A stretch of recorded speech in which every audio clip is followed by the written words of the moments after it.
Now a two investigation. The body camera video is hard to watch. A black man suffocating after being taken into custody by police. We're not talking about George Floyd. And we're talking about a Chicago man who died months before Floyd. CBS 2 investigator Megan Hickey joins us live with the details of this case that are just coming out now. Megan. Right, Brad and Erica, Daniel Prude was a Chicago resident visiting Rochester when his brother called police because he appeared to be having some sort of mental health issue. From there, the moments that led to his eventual death were captured on police body cam video. And we want to warn our viewers that that video is difficult to watch. The man is defenseless, butt naked on the ground. He's cuffed up already. I mean, come on.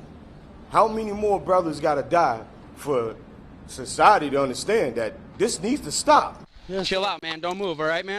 Yes, Just don't move. Yes, sir.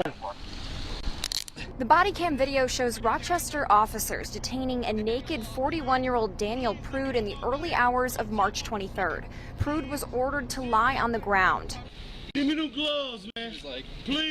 Police put his hands behind his back and handcuffed him. The video shows Prude yelling and spitting as he lies completely naked on the snow-covered ground. A white spit hood is placed on his head. Let me out. Get the away from me.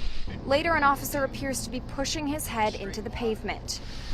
See all that water came out of his mouth? Prude was taken to the hospital where he died days later. His death was ruled a homicide caused by complications of asphyxia in the setting of a physical restraint. Prude was from Chicago, and his family tells me he was living in an apartment building here in Auburn Gresham. 5 months after his death, they want the officers involved to be fired and charged. This case has to be handled by the Attorney General's office. The New York State Attorney General's office confirmed to us that they are investigating this case. Rochester's police chief wouldn't answer any questions about the hood that was used or the appropriateness of the techniques shown in the police body cam video, but repeated several times that there was not a cover-up.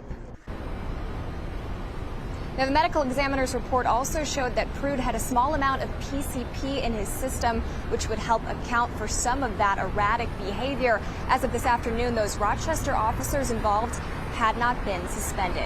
Live in the Loop, Megan Hickey, CBS 2 Investigators.